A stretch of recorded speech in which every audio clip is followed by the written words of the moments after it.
Hello, my name is Ian Gray. I'm so honored that you are here watching my channel. I'm going to try to bring you the best stuff that you've ever heard. It's practical things, some woo-woo things, some crazy things, all these types of things that I've tried in my life, my laboratory of my life, and the ones that have yielded success for me. I bring to you the ones that I've gotten some mastery in because I want to see you succeed as well. So please subscribe, watch as many videos as you possibly can. Check me out on Facebook, on Instagram. I'd love to hear your thoughts. Write some comments in the bottom there and make sure that you share it wherever you feel relevant. I hope you have a great day and I hope this helps you get what you are looking for in life because it certainly has worked for me. Here we go. Well, so many people have been asking me about the meditations that I do. They've seemed to bring a lot of great things in my life, and among them, money. I've got a great money manifestation technique. I have one that really helps with just getting peaceful and comfortable. But I also have this one, which is probably my most powerful one that anyone can do at home without using binaural beats and pre-recording some things. There's some things that I get pretty technical with, but this is one that anybody can do. So I strongly encourage you to consider trying it. It's really simple, and for those of you that are new to meditation, this may seem like an intimidating one. So don't feel like you have to do all of it. Just do what it calls to you, whatever portion does. There's a few things that you need to do to get set up for this one. So I'm going to break that down for you right now. Hopefully you got a pen and paper to write this stuff down. So the first thing that you want to make sure that you do before you start this one is you want to make sure you have your perfect day. Like, what does a perfect day look like to you? What happens? What time do you get up? What do you do? Do you minute by minute, basically, or key action steps that have to happen in a day for it to be a perfect day. So, most of us get out of bed and we go to the bathroom, brush our teeth, and drink our water, and then eat breakfast, right? Something kind of along those lines. Take a shower somewhere in there, and maybe have to get kids up, or maybe have to get lunches packed, or whatever it is. So you have whatever your rhythm is. So that's part of your current day. Now, how would it look like if it was perfect? What things would be done differently? Would the kids get themselves up? Would you actually have had packed the lunch the night before? Or maybe somebody was making your lunch for you in the perfect scenario, perfect day. How did things unfold? Your entire commute to work, if you go to a job that you have to actually drive to. So you want to look for all of those things in your perfect day, how you'd like it to be. So you have whatever you have now, and then what would be ideal. So what I actually do is I actually write this out for me. It was a very helpful exercise for me to get an idea of when I was doing things that weren't aligned with my perfect day, and making sure that I did those things that made my day perfect, just making sure they were activities that were on my to-do list and they were priorities on my to-do list. They weren't somewhere along the line. It was like, these 3 things need to happen for me to be happy. So, not every day is the same. I totally recognize that. So there's always room for, changes, and you can experiment with this. But you take the time to write down what your perfect day looked like. If you just had an ideal day, what types of things would happen. That's a really good start before you begin this meditation, because you're going to visualize that happening during the course of this meditation. You're also going to visualize it. It requires some knowledge of visualization, where it's visualizing in present moment. And I got other videos on visualization that you can check out, and how to really do that effectively. So you have this meditation. Then you also have, or this portion of the meditation, what you're also going to have to do is write down everything that is your goals, like in 5 years from now, what your world would look like. This is important for you to get this clarity, because during this meditation, you're going to get insights. And if you don't know what you want, your insights are going to be very confusing, and you're not going to know how to take action on them. So the idea is the meditation doesn't make things happen for you. It gives you clarity into what you need to do and changes you need to make. And it changes you on a subconscious level so that you have a little better beliefs and you are feeling good, so you can see the opportunities as they present themselves. It doesn't make them all happen for you. it requires your work after you're done. The meditation just gives you a nice sounding board, a platform to get these things to happen, at least this meditation. So if you have those two things completed, that is great. If you have any areas of your life where there's somebody that you haven't been maybe getting along with, right? Maybe there's like a friend of yours or a relative or an ex or somebody that you have like a lot of resentment for.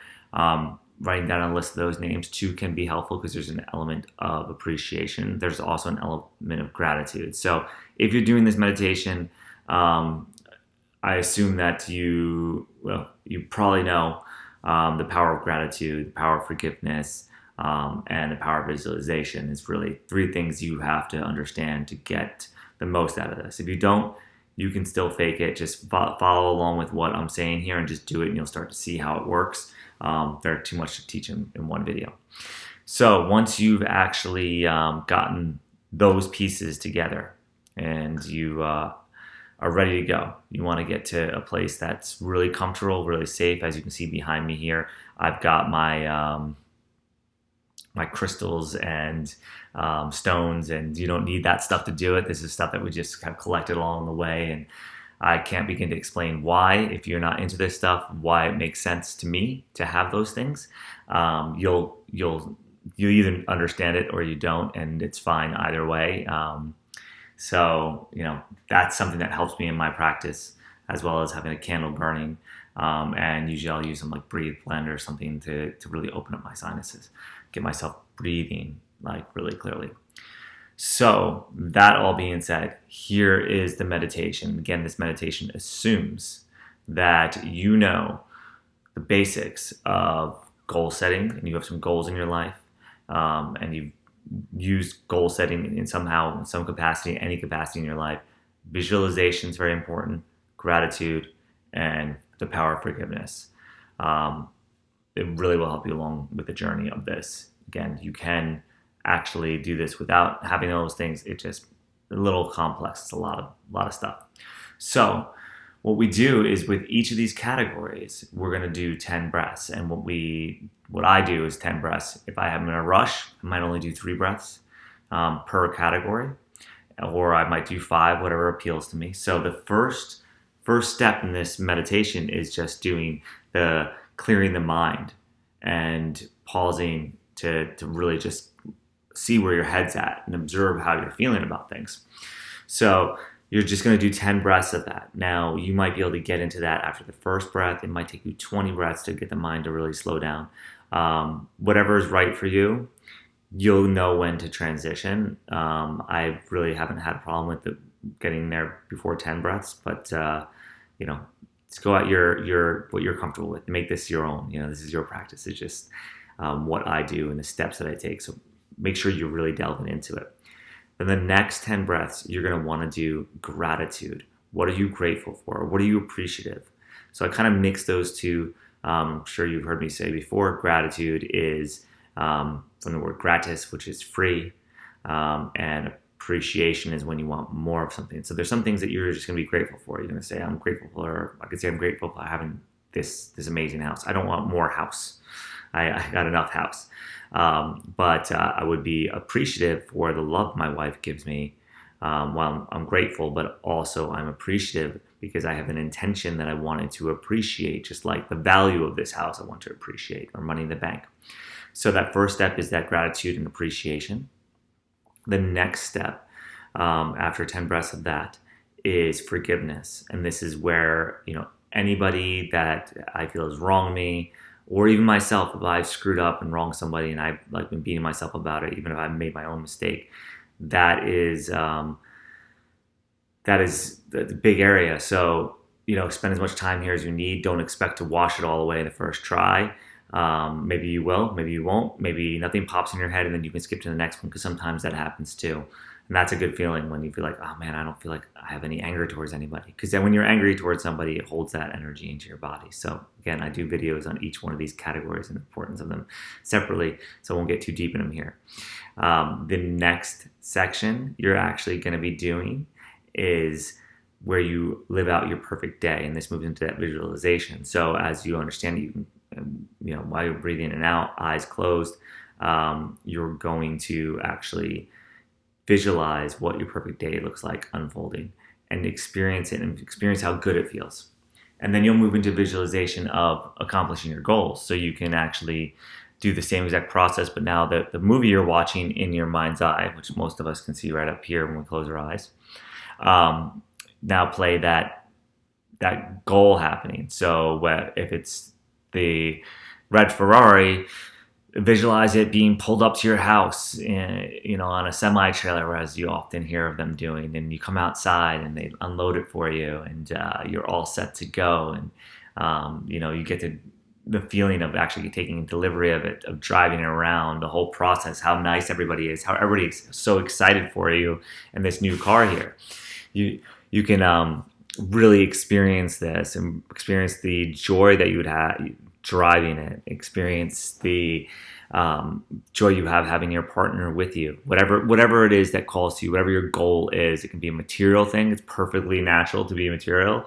That's why we are in this third dimension. People give it a bad rap, but the reality is we're here not as spiritual beings so that we can experience material things. They don't exist in the spiritual world. So enjoy.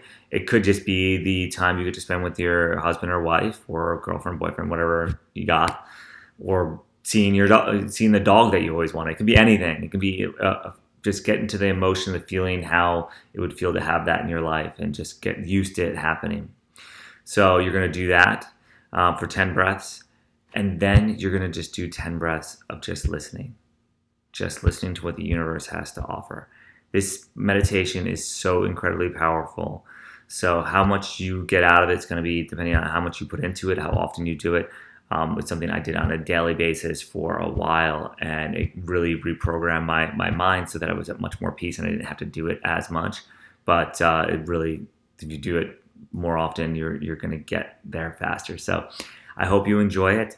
As for the breath, the way I do my breathing, and you may breathe a little differently, and I don't think that's going to really affect this, but the way I do it is I will breathe through my nose, inhale, and I fill up my belly first, and then my chest, and then out the mouth. So I'll actually hold my breath at the top and for a moment at the very bottom too. And what I find is that it really kind of centers me by exhaling all of my air, because breath comes from the word spirit.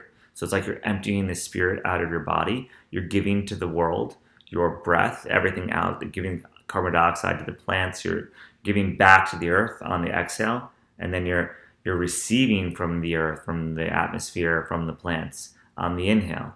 So just like tides going in and out. So you want to have that kind of nice rolling feeling as much as you possibly can feel that. And you want to actually get as much air in your lungs as possible. So the way to do that is by really fully emptying them and then breathing into your stomach. And you get a big Buddha belly when you breathe in. And then you breathe in through your chest. So your chest will rise. So I'm going to move this and I'll demonstrate, but I'll do a demonstration with it like this first. So first, through the nose, into the belly, chest, and then exhale fully. And you're going to pause on the top. So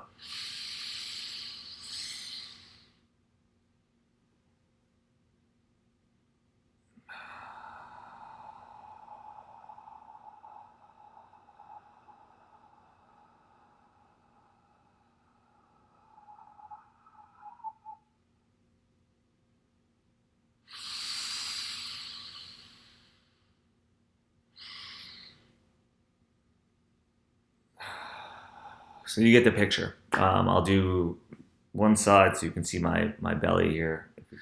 So you can see.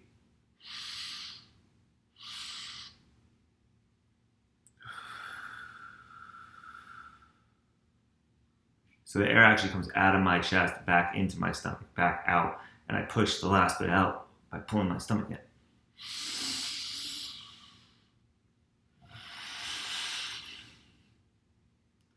So that's the breathing technique to do it that I like to get the most amount of oxygen in my body and most spirit that's out there. You want to fully exhale everything that you have so you can take a deeper inhale. There you have it. Have a great day. Cheers.